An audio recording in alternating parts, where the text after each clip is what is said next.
The following program is sponsored by City Mission of Washington, Pennsylvania. Hello and welcome to Bizburgh. I'm your host, John Hall. It is good to be with you today.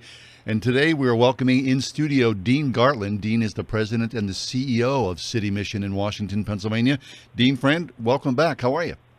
Well, John, it's good to be here, and thank you for having me. I look forward to our chat. Always a pleasure, Dean. Always good to have you. We're excited at the work that the City Mission does in Washington, Pennsylvania, and I understand you've got good news that post-COVID or so, the mission is fully open, which means people in person at the mission, yes? Absolutely. This was a pretty exciting time for us. I mean, after this year and a half or so of being shut down, basically, we haven't been we really slowed down any intakes of clients coming into the program in order to protect the clients we have living here, as well as to protect our staff.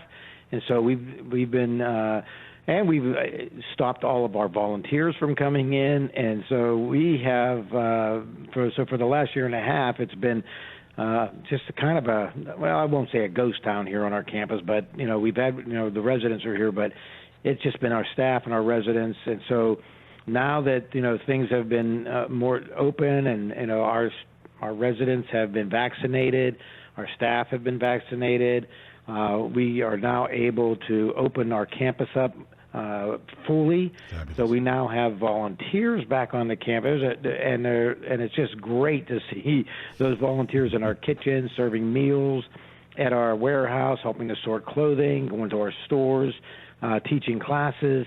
It's been a remarkable transformation from the COVID days into now being fully open. Excellent. I'm sure that you, Dean, and your staff, everyone's breathing a sigh of relief. The mission is back up and running again. And this is good. We've talked about this during COVID. That you rely often on your team of volunteers who are faithful and enthusiastic. So you've made the call here on the air. Hey, if you want to be a volunteer at the City Mission, contact us. So that's available once again, isn't it? Oh, it is, and we're so grateful to have our volunteers back, and it just adds to the whole atmosphere of the campus. I come in today, and it was simply there's a whole youth group here. They're working. There's people mulching. There's people planting flowers. It's just been amazing to see it, and people working in our kitchen. So we are extremely happy. Our chapel services are also back in full swing, and so we have churches that are coming in, conducting chapel services, and that obviously is very critical for our residents, as well as morning devotions and volunteers doing training and running groups. And it's really, I mean, I guess you can tell I'm pretty excited about the fact that we have our volunteers. Good for you, Dean. It's been a long haul. Hey, we're talking with Dean Gartland, City Mission, Hope for the Homeless. And Dean, I don't want to presuppose any knowledge on our listeners. I'm sure that oftentimes people are in their car or at home and they're pushing through the radio dial and they hear a story about, or they hear the story about the City Mission, but it's much, much more than a homeless shelter. Can you just give us a quick overview of the work that you do and the people that come into the shelter and the mission involved, specifically with Jesus in the middle? Oh, absolutely. This is we actually operate 4 shelters. So we have a shelter for women with children, a shelter for single women without children, a shelter for homeless men, and a shelter for homeless veterans. And so we operate these 4 shelters, and each of these, so anybody that's on our campus has to go through a medical review. So we have a medical clinic on site as well that's open 5 days a week. We partner with a local clinic to come in a couple days a week that to provide a lot of the medical services, and we have a medical coordinator who's here those 5 days with an assistant. So the medical piece is really important, and and we also run a Samaritan Center where we give away free food bags a couple days a week to the area's working poor, and so that has been very busy all the way through COVID.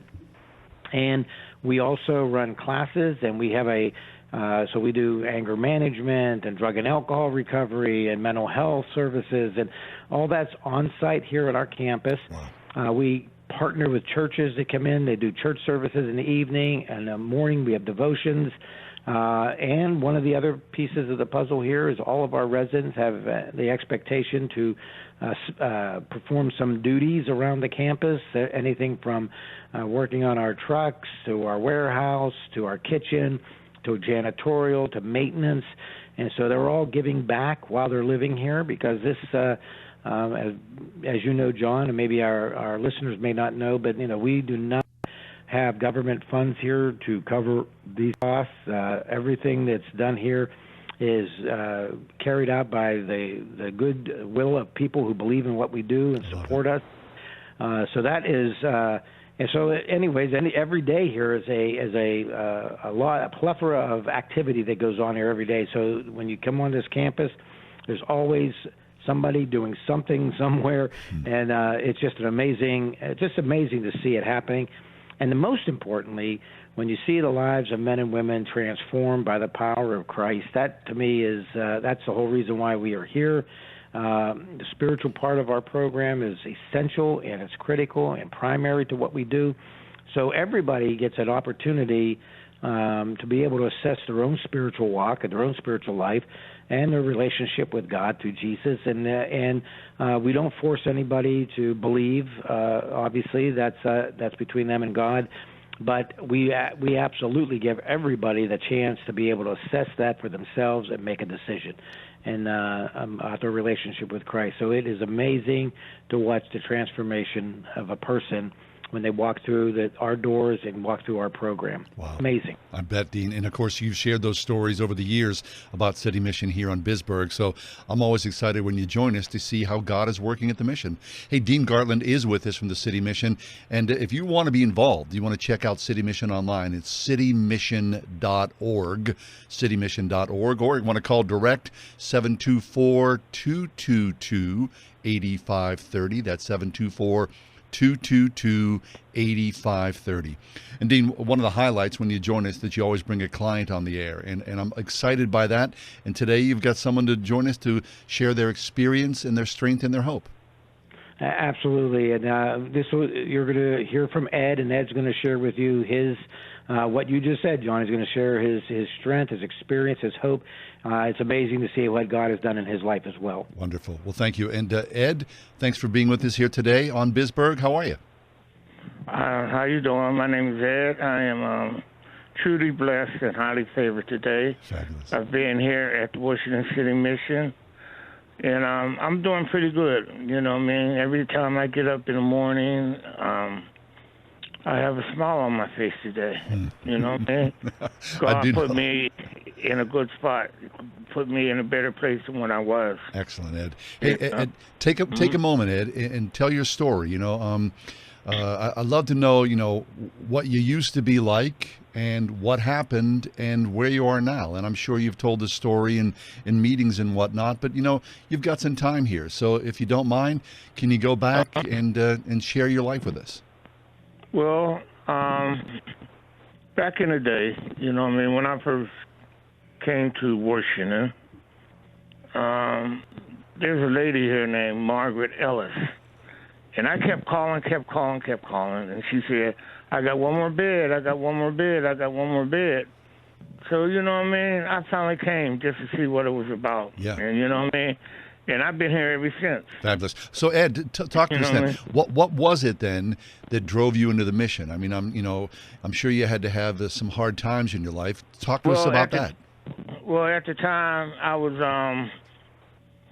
had not lost my job. Our job had moved to Canada. And I went on unemployment, and my unemployment was up.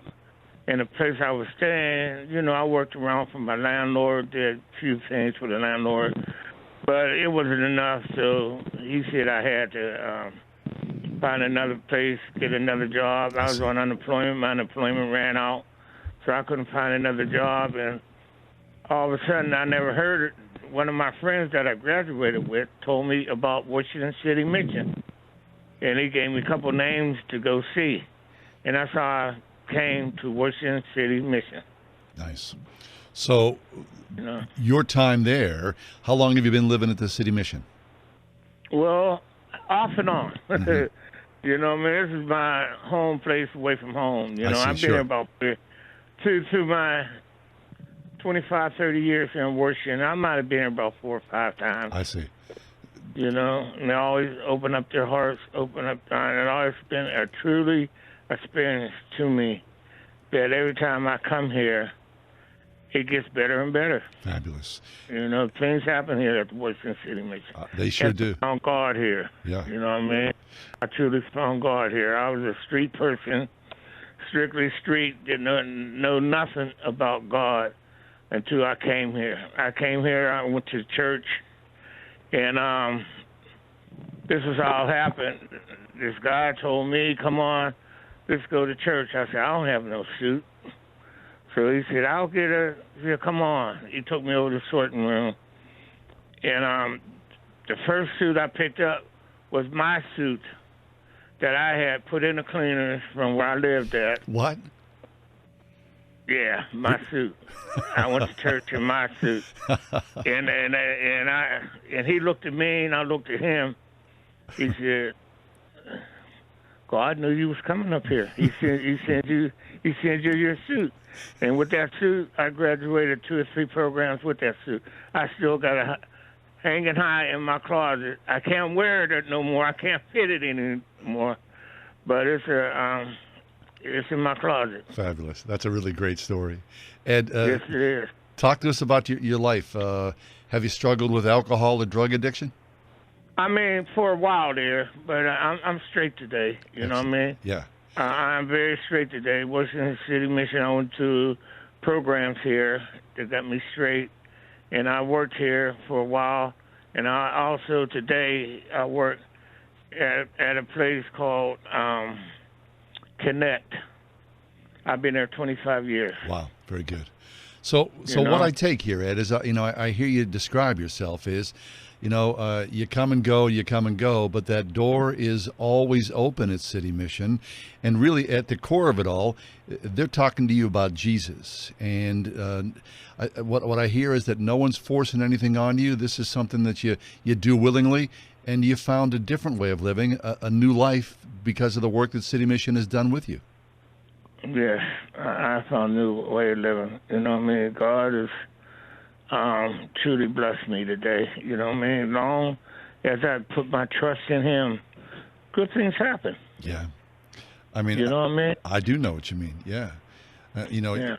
We live in this time right now where, people look at God and they think God might be the enemy, or, there's something wrong with God and not with us. But you surrender Right. your will to God and good things change. Good things change. You know what I mean? They have a good chapel service here. They have good people come here. We do devotions in the morning. You know what I mean? There's, with the vets, you know what I mean? That's my life is totally turned around. Being with my people that I was in the service with, we bond together. You know what I mean? And that has made my whole stay here 100% better for me. Fabulous. So, Ed, when you think about the future, what's it look like for you? What are you hoping? What are you dreaming about down the road?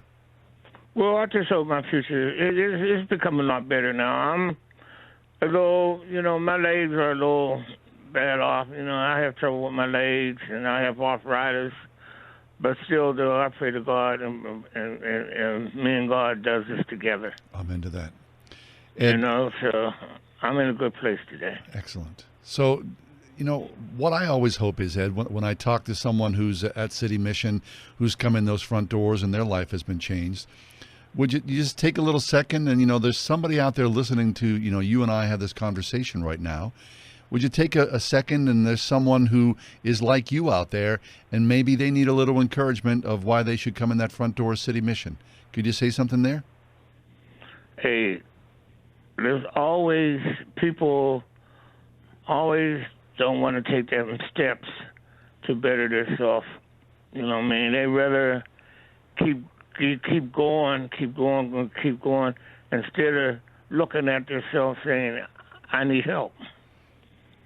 With this place here, it's totally, you get help for whatever there is that you need to do in your life. It's here. Yeah. It's totally here. You know, and with the staff here, the staff is courteous. Everyone, you go by them, they talk to you, you know what I mean? And for number one, the reason why Washington City Mission, on my aspect, is making it because everybody here works together. You're only good as your help. Yep. You know, if you have bad help, bad things happen. Amen. You know what I mean? There's good help here. Very good. Well, Ed, listen, it's been a pleasure for me to get to meet you here over the radio, and I want to encourage you to keep on going on one day at a time and to draw closer to the Lord. So thank you so much. Yes, I will. It's been helpful to me to have you with us today. Thank you. Thank you. My great pleasure. Well, there you hear. There's a resident himself from the City Mission, Ed, who's had a story to tell, right? I mean, not an easy time of it, come and go. But clearly, in what's happened with the programs at City Mission, Ed's life has been changed just that one day at a time. Hey, Dean, welcome back to the show. When you hear Ed's story, you know that the programs that are in place and the staff, Ed's talked about that, you're doing some positive things.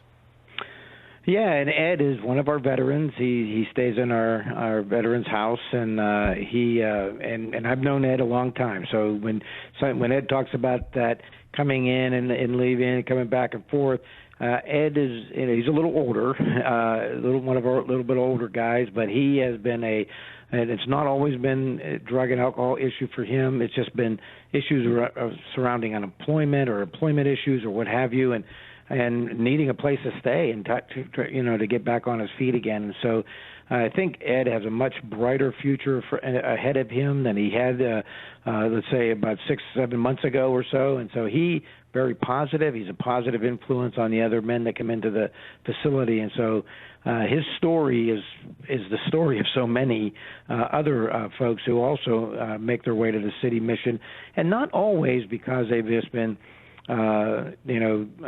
addicted or alcoholic, but because of other circumstances that have happened, as you heard Ed say, losing his job and not being able to get another one, and those kind of things happen quite a bit. Very good. Dean Gartland is with us from City Mission. Dean is the president and the CEO of City Mission. And as you hear this story about Dean's work and, of course, the resident Ed, maybe you think, well, that's me or someone I know, or I could be of service. We would encourage you to look online at citymission.org or by calling City Mission right now at 724-222-8530. That's 724-222-8530. Dean, take a minute, and City Mission has evolved over years. I mean, years ago, decades ago, it was a typical sort of homeless ministry that there were 3 hot meals and a cot at night to sleep. But clearly, the work that you do at City Mission, you've evolved into a 21st century mission. But of course, Jesus is in the middle of all this. But can you take a minute? When we talk to Ed, the ministry of the veterans. I mean, that's a very, very specific. I don't think a lot of ministries, homeless ministries, are focused specifically on just a ministry for veterans from the U.S. military. This is something that's unique. It is, and this is something that over the years, from the time that I arrived here and became the CEO, we noticed that we saw veterans coming into our shelter. They were just coming in, with everyone else, looking for a place to stay, looking for food, looking for hope, wanting to get into the program, knowing that they needed some changes in life to be able to get things turned around. But one of the problems we noticed was, I could talk to one of our veterans on a Friday and, come in and then when I come back to work on Monday, ask where he was, and nobody knows. He packed his bags, he left the middle of the night, nobody knows where he went. And we saw that kind of pattern happen pretty frequently, and we thought, what is going on here? Why are the veterans not staying for the program and getting the full benefit here. They seem to cut out early. And so we started to do some research and started, talking a little bit more to the veterans, being a little bit more specific about what their needs are. And we found out that their needs are different than the general homeless population because of their veteran experience that they've had, their military experience. And so there were certain things that are very specific to them in terms of their needs, both emotionally, psychologically, and in many cases just, physically. And so we started to put our heads together and we thought, you know what, and this was kind of the saying, this was kind of the mantra that we had. They served us, so now let's serve them. And so we really wanted to do something very, very clearly specific to veterans. And that's where the vision for this shelter came about, for the Crabtree-Kovacicek Veterans House came about as a result of this, these circumstances, these situations, and what we were learning. And we saw that the number of veterans every year was increasing. And so we made that decision that we were going to build this house, and it's going to be for veterans and veterans only. And we even have and those who work in that facility are going to be veterans.